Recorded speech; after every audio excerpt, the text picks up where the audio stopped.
ప్రభుడుకుపోయిన సహోదరి సహోదరులా, మీ అందరికీ మధ్యాహ్నం కాలం అందరూ కొందనాలు. ప్రతిరోజు మనము సమయాన్ని ముందుకు కొనసాగించుకుంటున్నాం. 11 నుంచి 1 గంట వరకు ఉండేటువంటి సమయం 10 నుంచి మనం 12 లోపే ముగిస్తున్నాం. సమయం 11:30 అయింది. అరగంటలో దేవుని వాక్యాన్ని మనం జ్ఞాపకం చేసుకున్నాం.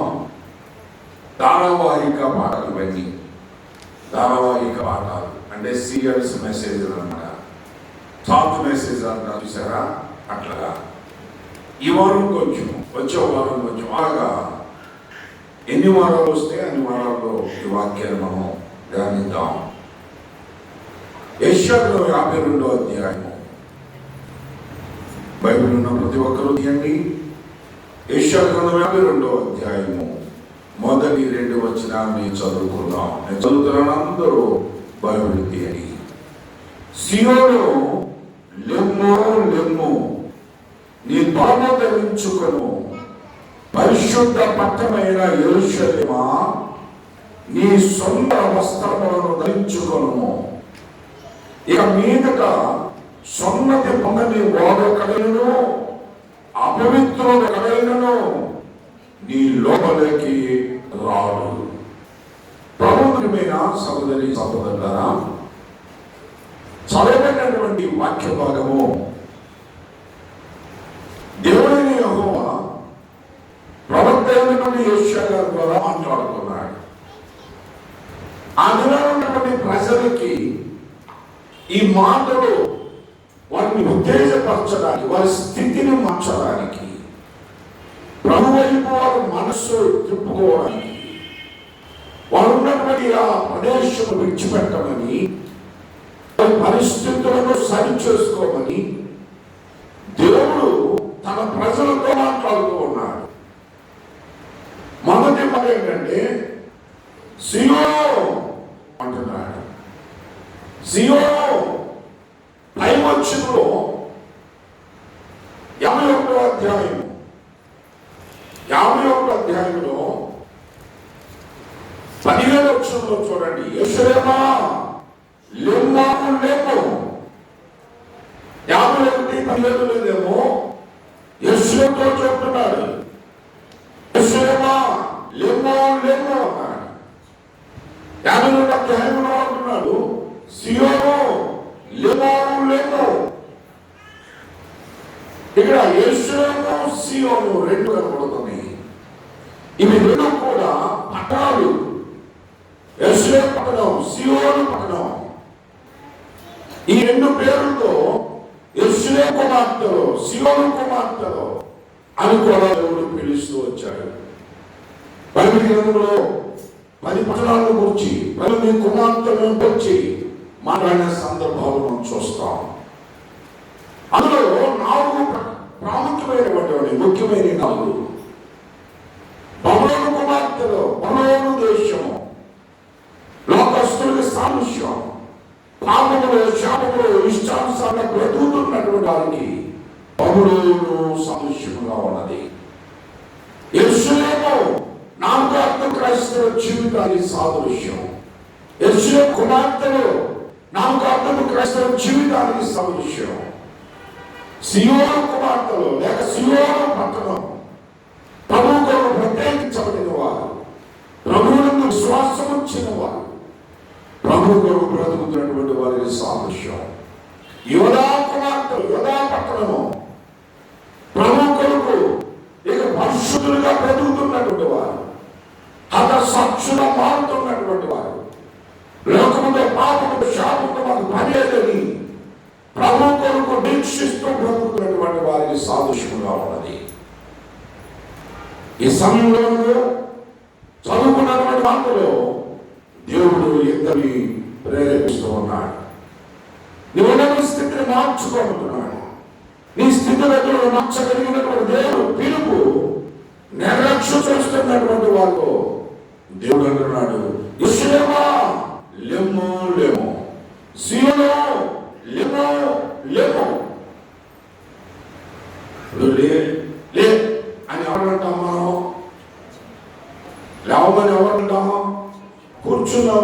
లేవమంటాం, లేదా పడుకున్న వారిని లేవమంటాం. లేచి నిలబడి వారిని లే అన్నామా అన్నాం. ఏమంటాం? రా, లేకపోతే వెళ్ళు, పరిగెత్తు, ఎన్నో అన్నాడు. ఒక మగను 2-3 సార్లు మాట్లాడారు అంటే ఆ వ్యక్తి హృదయం గాయపరచబడి ఉండాలి. కొన్ని సందర్భాల్లో మనం బట్టి నీతో తలనొప్పి వచ్చింది, తలబాదుకుంటాం. ఎన్నో పర్యాయాలు ఒకే పదాన్ని, ఒకే మాట 2 సార్లు 3 సార్లు కలిగితే హృదయం గాయపరచబడి ఉంటుంది. దేవుని ఎన్నో పర్యాయాలు పట్టణాన్ని బట్టి, ప్రజలను బట్టి ఒకే పర్యాయము, ఒకే పదమును 2-3 సార్లు హృదయ వ్యాధితో మాట్లాడిన సందర్భం మనం చూస్తున్నాం. ఇప్పుడు అంటున్నారు, సీయోను ఏమో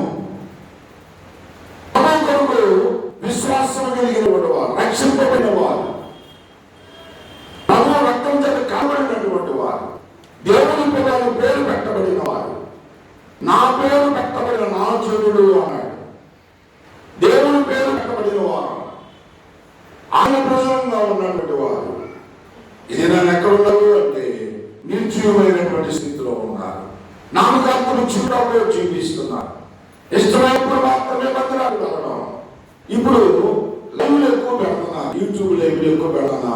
చాలా మంది ఏం చేస్తున్నారంటే మందిరానికి వెళ్ళకపోయినా పర్వాలా, మన పాస్టర్ గారు యూట్యూబ్ లైవ్ వస్తుంది, ఇంట్లో కూర్చొని చూడొచ్చు అనుకొని చాలా మంది అలాగనే లైవ్ ప్రోగ్రామ్ చూస్తున్నారు. యూట్యూబ్ లైవ్ ఎవరి కొరకు అంటే కాళ్ళు చేతులు పనిచేయక అనారోగ్యంగా ఉండి, మంచాల్లో ఉండి, ఉన్నవారికి హాస్పిటల్స్ లో ఉన్న వారికో, లేకపోతే ఇళ్లలో నడవలేని వారు, మందిరానికి వెళ్ళలేని వారి కొరకు యూట్యూబ్ లైవ్. మందిరంలోకి వచ్చి లైవ్ ప్రసంగాలు వినాలి, యూట్యూబ్ లైవ్ కాదు. విశ్వాసంగా వారు కూడా యూట్యూబ్ పెట్టుకొని తర్వాత చూడొచ్చు.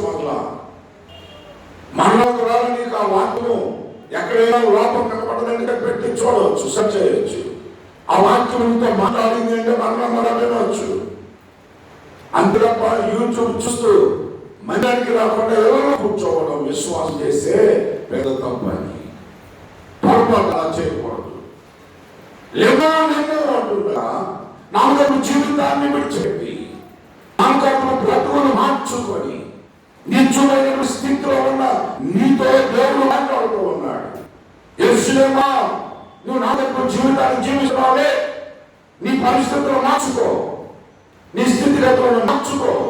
ఎంతకాలం నువ్వు అలా ఉంటావు, ఎంతకాలం నీ స్థితిలో ఉంటావు, ఎంతకాలం నీ బ్రతుకులో నువ్వు అలాగే కృంగిపోయి ఉంటావు, అలా కూర్చొని ఉంటావు. దేవుని పని ఏంటంటే ఎంతో మంది దినానా శ్రద్ధలేని వారుగా ఉంటున్నారు. అలాంటి వారితో మాట్లాడుతున్నారు. యేసు ప్రభు వారు గాడి మీద ఊరేగుతూ యెరూషలేము పట్టణాన్ని సమీపించి ఆ పట్టణంలో చూశాక ఏడ్చి కన్నీరు కార్చాడు. అయ్యో యెరూషలేమా, యెరూషలేమా, నీ అతను పంపడిన వారిని రాళ్ళతో చంపుచుండుదానా. ఎంత వేదన హృదయంలో. ఆ పట్టణంలో, ఆ పట్టణ ప్రజలు, వారి స్థితిగతులు దేవుడికి తెలుసు. దేవుడు ఈ మధ్యకాల సమయంలో దేవుడు మనతో కూడా మాట్లాడుతున్నాడు. సహోదరుడా, పట్టణంలో యేసు కుమారుడు ఉన్నవా నీవు? పరమగీతాల్లో కూడా యెరూషలేము కుమార్తెగా మీరు నన్ను అభ్యంతరపరచకుండా ఉండండి. మీరు నన్ను అభ్యంతరపరచవద్దు, నన్ను కలతపరచవద్దు. విషదారులతో చేయండి. నీవు విషదారిగా ఉంటే, నామకర్తల జీవితం కలిగి ఉంటే నీవు ఆత్మీయులకు ఆటంకరంగా ఉంటావు. నీవు వేషధారణ బ్రతుకుతూ ఉంటే ఆత్మీయునికి నీవే అడ్డుగా ఉంటావు. ఒకవేళ నువ్వు ఆత్మీయంగా జీవిస్తూ నీ దేవుల్లో ఉండాలనుకుంటే నీ వేషధారణ అనుసరిస్తే వారే నీకు ఆ నామకర్తలే నీ ఆత్మీయ జీవితానికి ఆటంకరంగా ఉంటారు. అందుకే పౌలుడు అంటున్నాడు, విశ్వాసి ఎప్పుడు కూడా అవిశ్వాసంతో విచ్చోడుగా తిరగవద్దు. అవిశ్వాసంలో పడలేదు. నాకు క్రైస్తవ జీవితాలు కలిగినటువంటి వారు నిన్నో వెళ్ళనీరు వారు వెళ్ళరు దేవుని సంఘానికి. లేమో ఈ స్థితిని మార్చుకో, లేచేయాలి. లేచి ఏం చేయాలి? పాసాలు ఉంటుందిగా బ్రతకంటే బ్రతుకుకి బరిగొడ్డు లేయాలా అన్నాడంట. నీ బ్రతుకును బ్రతుకు, మంచిగా బ్రతుకు, సుఖవంతంగా బ్రతుకు, కష్టపడి సంపాదించు, క్షేమంగా బ్రతుకు, ఎవరు నిందించకుండా దేవుడు మహిమకరంగా బ్రతుకు అయిన మాటలు అర్థం. ఇప్పుడు నా దగ్గర జీవితాన్ని విడిచి ప్రభు కొరకు బ్రతుకు, ప్రభు కొరకు నీవు కష్టమైన శ్రమల బాధల నీకున్న ఇబ్బందులు కష్టాలు సమస్యలను ప్రభు మీద వేసి ప్రభు వైపు చూస్తూ ముందుకు సాగిపోవడానికి లేవు అంటే చాలా మంది నిర్లక్ష్య స్వభావాలు కలిగి ఉంటున్నారు. నిర్జీవమైనటువంటి స్థితులను బ్రతుకుతున్నారు, నామకార్థపు జీవితాలు అందుతున్నారు. అలాగే వారితో దేవుడు అంటున్నాడు, సియోను లెమ్ము లెమ్ము, లేచి ఏం చేయాలో తెలుసా? ఎందుకు నువ్వు నీరసంగా ఉన్నావు? ఎందుకు నువ్వు నిర్లక్ష్యంగా ఉన్నావు? ఎందుకు నువ్వు బలహీనంగా ఉన్నావు? కారణంకి ఎవరైనా తల్లిదండ్రులు పిల్లల్ని మంచం దగ్గరికి వెళ్ళి మా యజమానులే అని చెబుతున్నారు అనుకో, వాళ్ళు నీరసంగా కనపడతారు. మమ్మీ నాకు ఇలా బాగలేదు, మమ్మీ డాడీ నాకు బాగాలేదు అని చెబుతూ ఉంటాను పిల్లలు. అప్పుడు తల్లిదండ్రులు కాపాడతారు. ఏమైందమ్మా, ఏమైంది, ఏమైంది నీకు, ఏమైంది అంటారు. నీరసంగా ఉంది. నీరసం ఎందుకు వస్తుంది? శరీరంలో అనారోగ్యం వస్తే నీరసం, శక్తి లేకపోతే నీరసం, ఒకవేళ నువ్వు బలమైన ఆహారం తినకపోతే నీరసం. ఇప్పుడు ఆత్మీయ జీవితంలో నిర్లక్ష్య స్వభావం ఎందుకుంది? కారణం ఏమిటి అంటే ఆత్మీయ ఆహారం సమృద్ధిగా లేదు. ఉన్నానే తినని వాళ్ళు ఉంటారు తెలుసా? ఉన్నా ఆహారం ఇంట్లో ఉన్నా తినని వాళ్ళు ఉంటారు. ఇప్పుడంటే అన్ని బాగా ఎక్కువైపోయినాయి, తినకూడదని సూచనలు ఉన్నాయి కాబట్టి ఫ్రూట్స్ బ్రతుకుతున్నారు, జ్యూస్ తాగి బ్రతుకుతున్నారు, గాలి పూజ చేస్తున్నారు, గాలి పూజ చేసి బ్రతుకుతున్నారు చాలా మంది. ఆధ్యాత్మికమైనటువంటి ఆహారం నువ్వు ఎందుకు తీసుకోవట్లేదు? ప్రతి నీకు సంఘంలో సహవాసంలో నిత్యమే ఆత్మీయ ఆహారం అందించబడుతుంది కదా. ఎందుకు నువ్వు ఆత్మీయ ఆహారం కృషి తాగబోతున్నావు? ఆహారం మీద ఇంట్రెస్ట్ కాకపోవడం. తినడానికి కొంతమంది విముక్తి చూపిస్తూ ఉంటారు.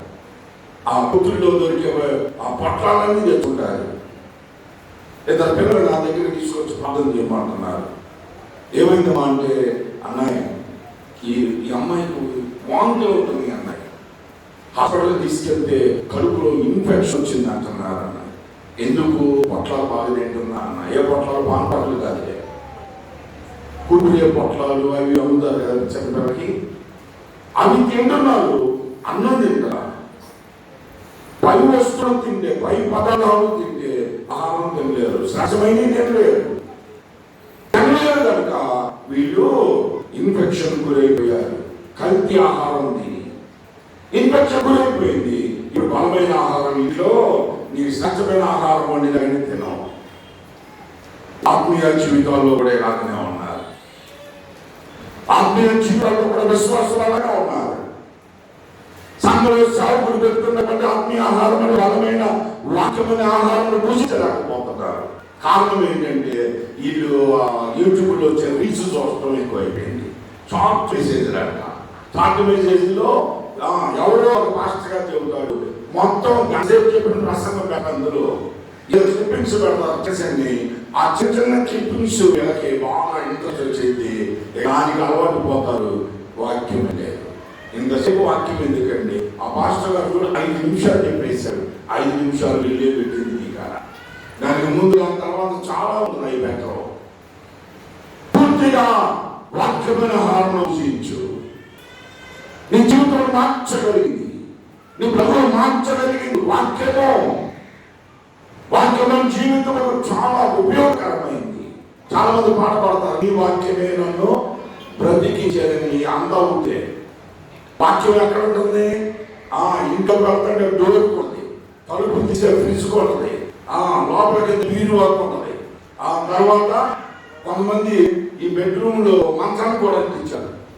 ఏ అపాయం నీకు రాదని, సుఖమైన నిద్ర కావాలన్నా వాక్యం అంతా కొడుతుంది ఇంట్లో. ఇంట్లో అంతలక్క ఉంటుంది, కానీ నీ ఒంట్లో లేదు, నీ హృదయంలో లేదు. హృదయం కావాలి వాక్యం. వాక్యము చాటు ప్రకటించబడాలి మనం. అందుకని నువ్వు ఈ వాక్యం ఆహారంలో భుజించలేకపోతున్నావు, నువ్వు ఆత్మీయంగా బ్రతకలేకపోతున్నావు, ఆత్మీయంగా బ్రతకలేకపోతున్నావు. ఏదో పెట్టగలవు, చిన్న చిన్న ఉమానాలు వింటున్నావు, దాని అలవాటు పడిపోతున్నావు. నీ ఆత్మీయ జీవితం గుడ్డుపడిపోయింది, బలం లేదు. ఆత్మీయంగా బలం లేదు. చిన్న శోధన వచ్చిందనుకో, వేదన, ఏడుపు. దేవుడు నాకే ఎందుకు చేశాడు ఇలాగా, దేవుడు నన్నే ఎందుకు పట్టుకున్నాడు, దేవుడు నన్నే ఇలాగ ఎందుకు కొడుతున్నాడు, దేవుడు నన్నే ఎందుకు పరీక్షిస్తున్నాడు అనుకుంటున్నారు చాలా మంది. నీ కష్టం వస్తే దేవుడి దృష్టిలో నువ్వు ఉన్నావు, నీ శ్రమ వచ్చింది దేవుడి దృష్టిలో నువ్వు ఉన్నావు. నీవు పరిశోధిస్తున్న దేవుడు నిన్ను పరిశోధించిన తర్వాత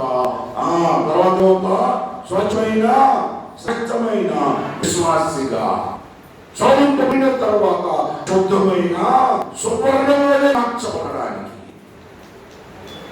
నేను శోధించబడితే, నేను పరిశోధించబడితే నా శ్రమ వస్తే సంతోషపడతా, నా కష్టం వస్తే సంతోషపడతా, నాకేదైనా ఆర్థిక ఇబ్బందులు శ్రమలు ఏదొచ్చినా నేను సంతోషపడతా. కారణం ఏంటంటే ప్రభువు నన్ను పరిశోధిస్తున్నాడు. ప్రభు పరిశోధనలో నేను నెగ్గాల, నేను ఆత్మీయంగా జీవించాలి, ఇంకా ఆత్మీయంగా ఉండాలని సంతోషపడి దేవుడికి అప్పగించుకుంటా. ప్రభు ఈ పరిశోధన నువ్వు పెట్టిందేనయ్యా, దేవుడిని తెలుసు, అందుకైనా ప్రభు నిందించరా, ఇది ప్రభు ద్వారానే వచ్చిన గుర్తించాడు. ప్రభు ఇష్టమది, చిత్తమది.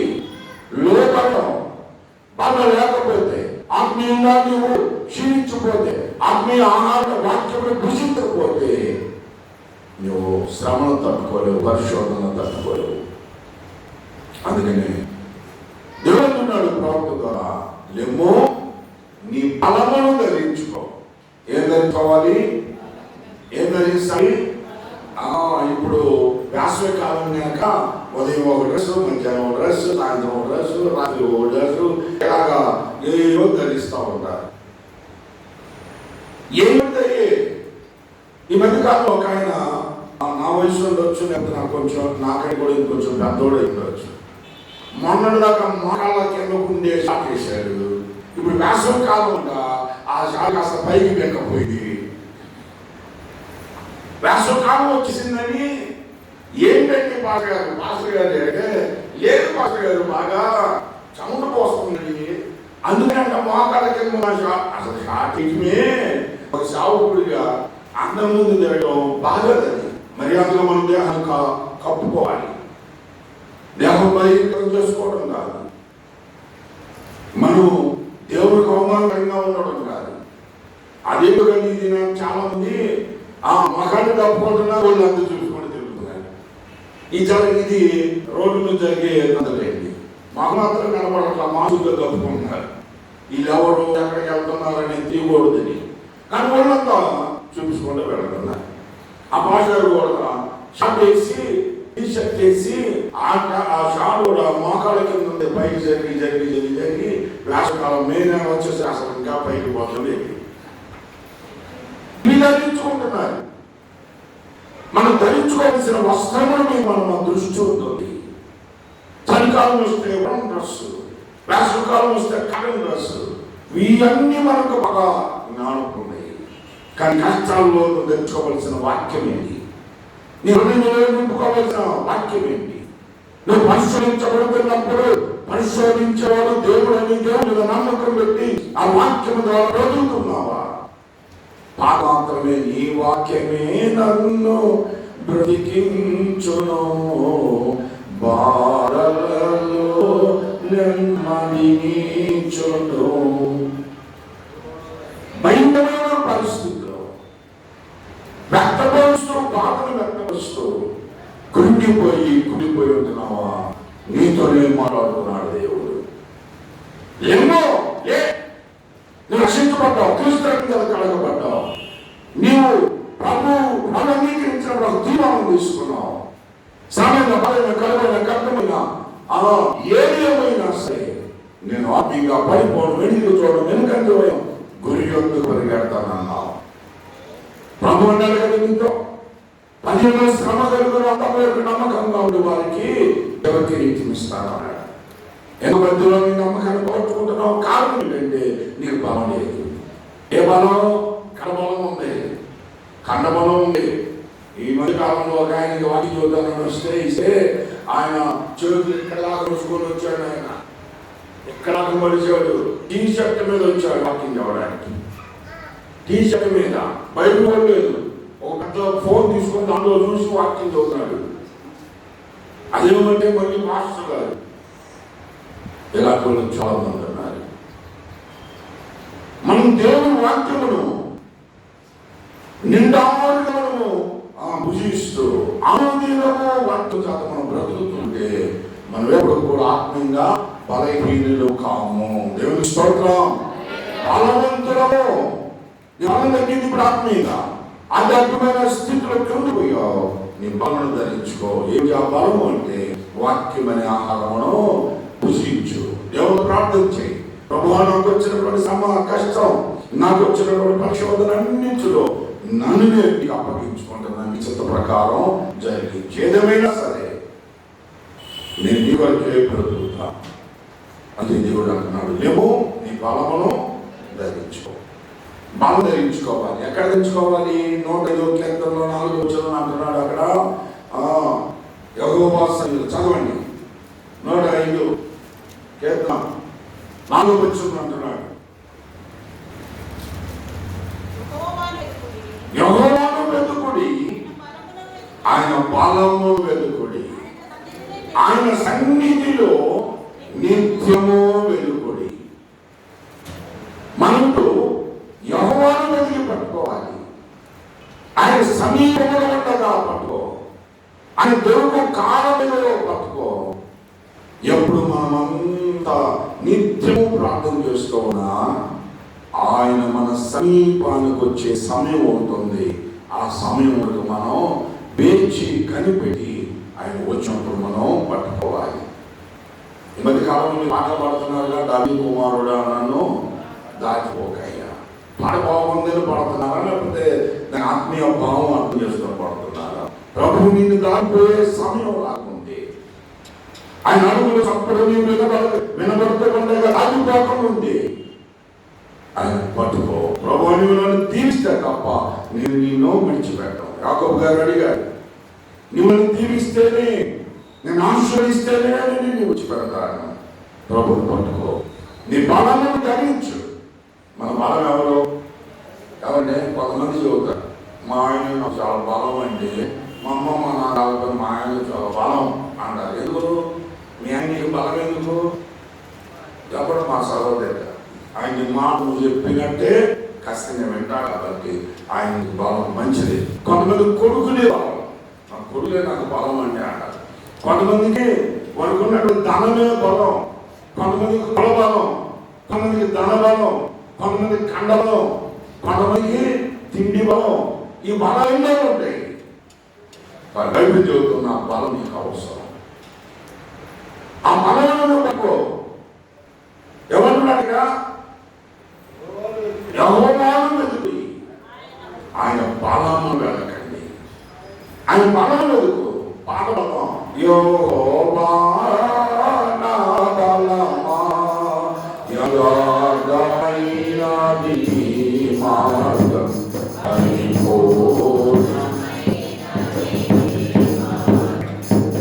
మాత్రమే, పాట మాత్రమే.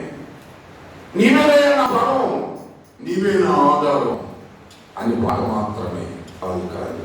నిజంగా నీ లైఫ్లో ఉండాలి. యెహోవాను తనకు ఆధారం చూసుకున్నాను, ఆయన బలమును వెతికేవారుగా ఉండాలి. ఎక్కడ ఎదుగుతున్నారు ఇప్పుడు? దేవుని బలాన్ని ఎక్కడ ఎదుగుతున్నారు? కొంతమంది మంచాల మీద ఎదుగుతున్నారు, కొంతమంది మంచాల మీద, కొంతమంది డబ్బులు, కొంతమంది ఆశ్చర్యంలో ఇలా ఎదుగుతున్నారు. కాదు, ఎక్కడ ఎదగమంటున్నాడు? ఆయన బలమును ఎదుగుడి, ఆయన సన్నిధిలో ఎదగండి. ఆయన సన్నిధిలో ఎదగాలి. ఎక్కడుంది ఆయన సన్నిధి? దేవుని సన్నిధానంలో. ఆయన సన్నిధిలో ఎదగండి అంటున్నాడు. పన్ను పాట పడుతున్నారు, రాజా నీ సన్నిధిలో ఉన్నానయ్యా, నువ్వు లేకుండా బ్రతకలేదయ్యా అన్నారు. కానీ ఆదివారం కనపడితే ఆదివారం మరలా సంఘ కూడికలు రాదు, సంఘంలోకి రాదు, ప్రార్థన ఉండదు, బయటికి చదవడం ఉండదు, ఏమి ఉండదు. ఆదివారం ఎప్పుడు ఇష్టమైనప్పుడు వస్తారు. పాటిస్తే మాత్రం రాజాంగీయ సంఖ్యలో నేను ఉంటానయ్యా,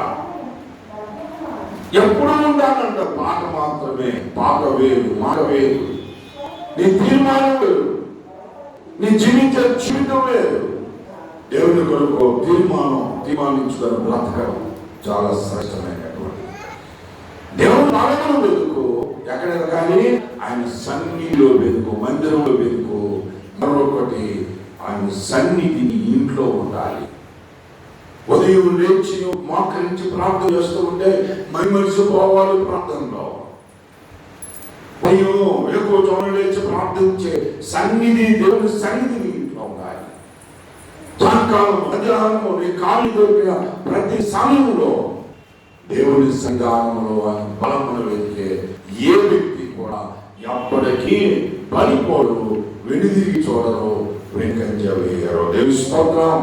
అట్టి బలము దేవుడు మీకు అనుగ్రహించను గాక, అట్టి బలమును పొందుతాము గాక. దేవుడే మన బలము. ఆయన సన్నిధిలో వెతుకు, నిత్యము వెతుకు. ఒక రోజు కాదు, ఒక గంట కాదు, పండగప్పుడు కాదు, ఇష్టం వచ్చినప్పుడు కాదు, నిత్యము ఎప్పుడు వెతుకు. అలాగూ నీవు ఉన్నట్లయితే ఆయన నీకు రక్షణగా ఉంటాడు. పరిశుద్ధ పట్టణమైన యేరుషలేమా, నీ సుందర వస్త్రములు ధరించుకో. పరిశుద్ధమైనటువంటి యేరుషలేముడు నీవు దేవుని బలము పొందినట్లయితే, దేవుని జ్ఞానం పొందినట్లయితే నీ ప్రాణంలో పరిశుద్ధమైన పట్టణంగా ఉంటాం. దేవుని పరిశుద్ధపరిచిన దాన్ని ఎవరు అపవిత్రం చేయలేదు. దేవుని మీరు పరిశుద్ధపరచాలని పని కొరకు వాడుకుంటుంటే నువ్వు అపవిత్రం కాలేవు. పరిశుద్ధమైన పట్టణమా అంటున్నాడు. ఏమన్నాడు ఇక్కడ? నీ సుందర వస్త్రమును ధరించుకో. వస్త్రాలను ధరించుకుందాం. మనం ప్రతి ఒక్కరు, నీవైనా నేనైనా పట్టేసుకుంటుంది ఎందుకు చెప్పండి? వస్త్రాలు కట్టుకుంటుంది ఎందుకు? సిగ్గులు కాపాడుకోవడానికి. ఆ ట్రైబ్స్లోకి వెళ్తే బట్టలు లేకుండా తిరిగే వాళ్ళు ఉన్నారు. వాళ్ళకి అలవాటు అయిపోయింది, మనకి ఇది అలవాటు అయిపోయింది బట్టలు వేసుకోవడం. ఈ బట్టల్లో కూడా విలువైన వస్త్రాలు ఉన్నాయి. వారి స్వాతంత్రం బట్టి వారు తెచ్చుకుంటారు, తప్పు లేదు. ఎవరి స్వాతంత్రం బట్టి వారు తెచ్చుకుంటారు, తప్పు లేదు. నీ సుందర వస్త్రములు. కొంతమంది బట్టలు వేసుకుంటే అంత చక్కగా పడతారు, అదే బట్టలోనే వారికి అందం ఉంది. ఎంత ఎలాగున్నా, ఎంత నమ్మకమున్న వస్త్రాలు నీకు వేస్తే సుందరమైన వస్త్రాల ద్వారా నీకు సౌందర్యంగా కనపడతావు. ఎంత ఖరీదైనా సరే, ఎంత ఖరీదైన వస్త్రాలు వేసుకుంటారు కొంతమంది. వాటిని ఎలా తెచ్చుకోవాలి కూడా తెలియదు. నువ్వు వేసుకుంటే ఎంత అంటే వ్యాపారం చెబుతారు, కానీ వాళ్ళు వేసుకుంటే దేవుడు అంటున్నాడు, ఈ సుందర వస్త్రములను ధరించు. నీ సుందర వస్త్రములను ధరించు. ఎవరు వేస్తావు నీ వస్త్రాలు? ఆ వస్త్రాలను తీసి నీ సుందర వస్త్రములను ధరించు. నువ్వు ధరించిన వస్త్రములు మలినపడి ఉన్నాయి, మలినపోయినాయి.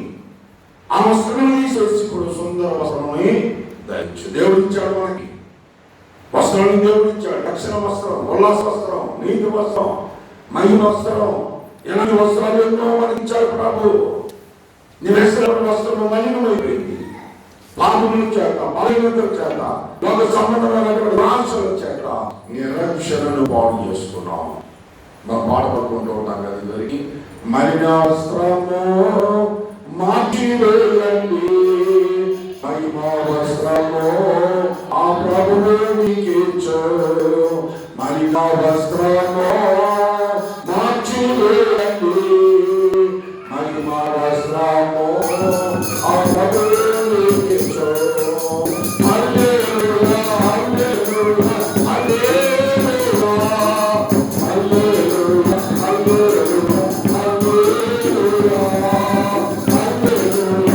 హల్లెలూయా, హల్లెలూయా.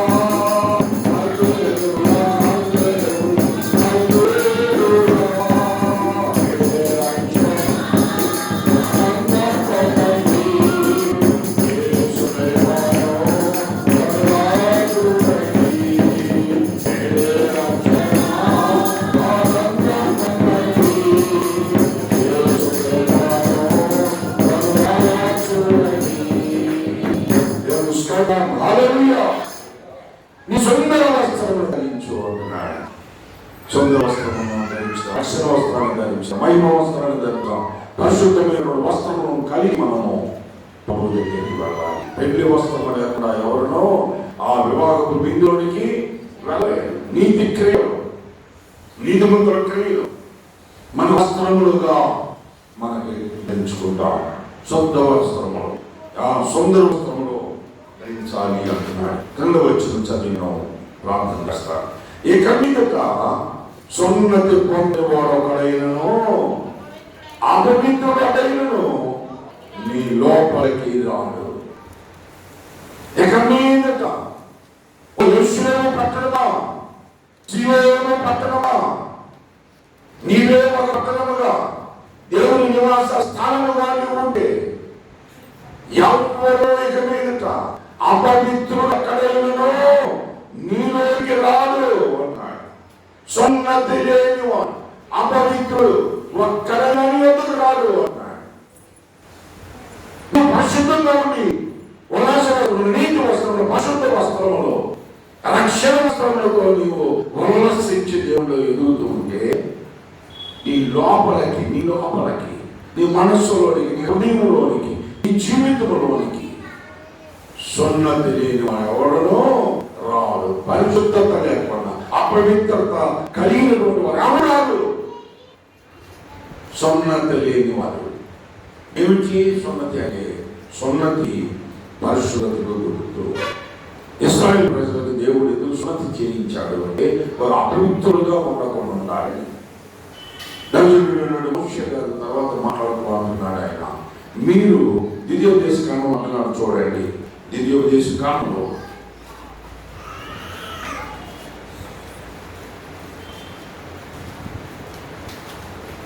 ద్వితీయోపదేశ కాండం 10వ అధ్యాయం వచ్చింది. చూడండి,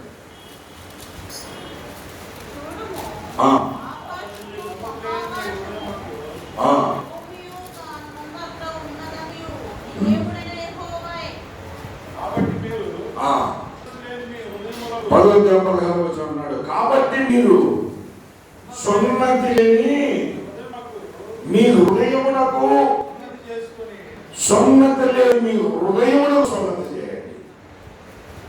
సున్నతి ఇప్పుడు ఏం కావాలా? శరీరంలో కొనడానికి మంచి అపవిత్రులం ఆ దేవుని ఎదుట మనం ఉండం, పవిత్రులుగా ఉంటాం. కేవలం ఇశ్రాయేలు ప్రజలు దేవుని సొంతం చేసుకున్నారు కాబట్టి దేవుని అనుకున్నారు. కాదు, దైవజనుడు మోషే గారు అంటున్నాడు, మీ దేహములకి మాత్రమే కాదు సున్నతి. ఇప్పుడు మీ మనస్సుకి, మీ హృదయానికి సున్నతి చేయండి. అపోస్తలుల కార్యం 50వ మాట్లాడుతూ చెప్పారు. రాళ్ళతో కొట్టబడుతున్న సమయంలో చెప్పారు ప్రజలతో అంటున్నాడు. ఒక మాట 50వ అపోస్తలుల కార్యంలో చదవండి.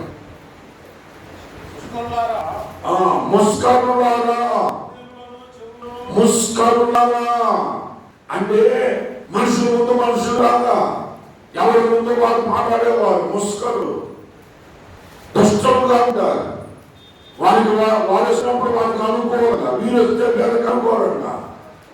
అనాథగా ఉండేవాడు వారు, పాపముని ఖండించలేని వారు, యథార్థతను అనుసరించలేని వారు ముస్కరులు. ముస్కరులారా మీ హృదయమును, మీ చెవులను దేవుని వాక్యములకు లోబడని ప్రజలారా, మొదటగా మీరు సున్నతి చేయవలసింది మీ హృదయములకు, మీ చెవులకి సున్నతి చేయండి. ఇష్టంగా చెప్తున్నాడు. ప్రభుత్వ ప్రియమైన సహోదరి సహోదరులారా, నీవు రక్షించబడ్డావు, కడగబడ్డావు. అపవిత్రమైన మలినమైనటువంటి వస్త్రములను తీసివేసి వస్త్రం క్రియలకి సాదృశ్యం, లోక సంబంధమైన అపవిత్రమైన క్రియలను మార్చివేసి పరిశుద్ధ వస్త్రము, సుందర వస్త్రం ధరించి దేవునికి ఈ పైన తోపగా మనమే ఆయన సజీవ యాగముగా మనం చేసుకొని బతుకుతూ ఉన్నట్లయితే సుందర వస్త్రాల చేత మనము దేవునికి అంత ఇష్టంగా కనబడతాం. తెలుసా, పండితులు శ్రమించుతూ అంటాడు, నా ప్రాణేశ్వరి నీ ముసుకుండా నీవెంత అందంగా కనబడుతున్నావు, నీ ముఖం ఎంత మనోహరము, ఇచ్చిన దాని ఫలం వలె నీ కళ్ళ కనపడుతుంది. ఎంత వర్ణన అక్కడ ముసుగు వేసుకోబడినటువంటి ఆ స్త్రీ కూడా ఆనందంగా కనపడుతుంది అని చెప్పాడు. మనం సుందర వస్త్రములు ధరించి, దినములు పాలన ధరించి, పరిశుద్ధమైనటువంటి జీవితాన్ని, నీతివంతమైన క్రియలు మనం కలిగి ఉండి ప్రభుత్వం ఉంటే ఆయన అంటున్నాడు, అపవిత్రుడు ఒక్కడైనను సున్నతి లేని వాడు ఒకడైనను నీళ్లు ఒడికి ప్రవేశించాడు. అంటే అపవిత్రమైన కార్యాలు ఏవి కూడా మనలోకి రావు, అపవిత్రమైన ఆలోచన మనలోకి రావు. ఎప్పుడు బైబిల్ చదువుతూ ప్రార్థన చేస్తూ ఉన్నాం అనుకోండి, మనకి వేరే తలంపులు ఎందుకు వస్తాయి, ఇంకా వేరే ఆలోచనలు ఎందుకు వస్తాయి, ఇంకా వస్తాయా? రావు. వేరే ఆలోచన రావు. దేవుని వాక్యం మన హృదయంలో ఉంటుంది, దేవుని మాట మన నోట్లో ఉంటుంది, దైవ దర్శనమే మన దృష్టిలో ఉంటుంది. ఎప్పుడు మనం ప్రభుత్వం చూడాలి, ఎప్పుడు ప్రభు దర్శనం చేయాలని తలంపులు మనకున్నప్పుడు అభివృద్ధులు ఎందుకు అవుతాం? తలంపుల అభివృద్ధులు కాలేవు, మాటల అభివృద్ధులు కాలేవు, చూపు అభివృద్ధులు కాలేవు. హృదయం నిండా దేవుని మాట వాక్యమే, దేవుని దర్శనమే మన కళ్ళ ముందు ఉన్నప్పుడు మనం అభివృద్ధిలో కాలేవు. అందుకని అంటున్నాడు, ఆ సున్నత లేని వారు ఎవరినో ఇక మీద ఎవరు నీలోనికి రాదు. కాబట్టి నువ్వు స్థితిని మార్చుకో, నీ పరిస్థితులు మార్చగలిగిన ప్రభువుకి నిన్ను అప్పగించుకో, దేవుని బాలను పొందు.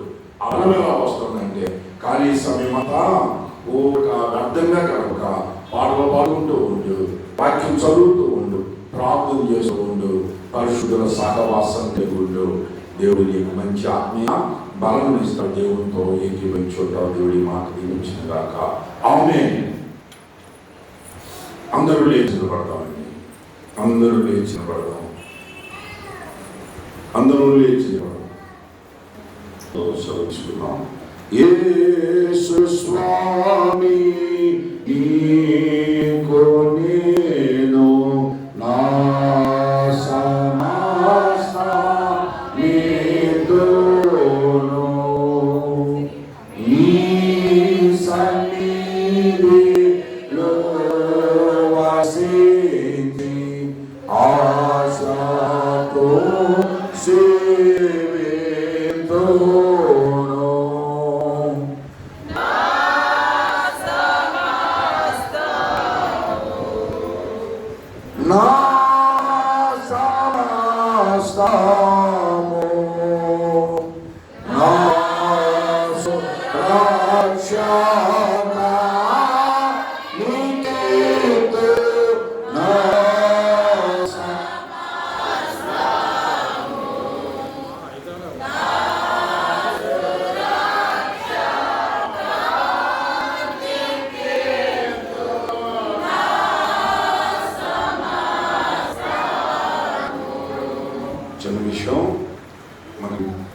కుమారుడు రక్షకుడైన యేసుక్రీస్తు పరిశుద్ధ నామములో ఈ మధ్యకాల సమయంలో మా ప్రభువు పాద సన్నిధానంలో చేరి ఈ రీతిగా మిమ్మల్ని స్తుతించామయ్యా. ఉదయకాల ఆరాధన రాజకీయంలో మీరు తోడుగా ఉన్నారు, మమ్మల్ని నడిపించారు. మరొక ఆరాధనగా ఇదిగో ఈ మధ్యాహ్నపు ఆరాధన ఈ స్థలంలో మీరు మహిమకరంగా మాతో మీరు నడిపించినందుకు వందనాలు, స్తోత్రాలు నాయన. పాటల ద్వారా మమ్మల్ని బలపరిచారు.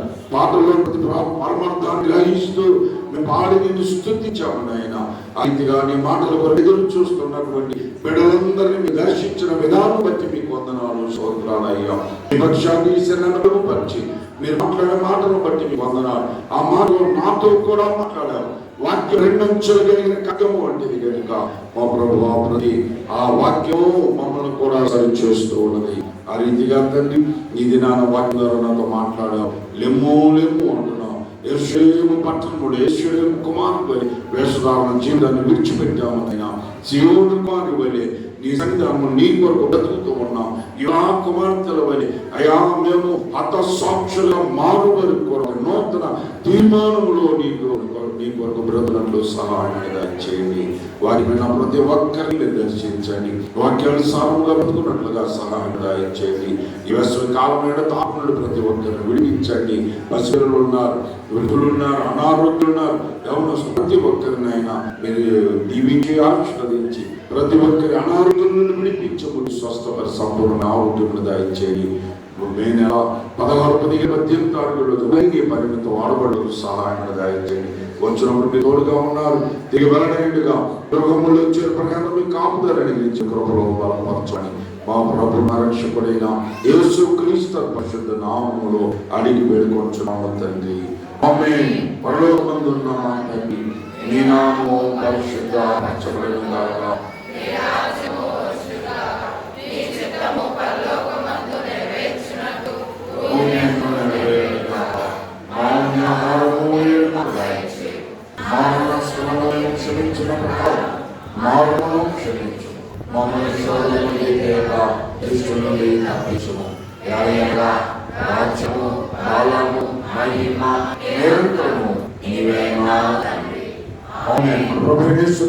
కృప, తండ్రి దేవుని యొక్క ప్రేమ, పరిశుద్ధాత్మ యొక్క అన్యోన్య సహవాసమాదరణ ఇప్పుడు ఎల్లప్పుడూ కూడిన మనకందరకు సదా తోడైన గాక. ఆమేన్.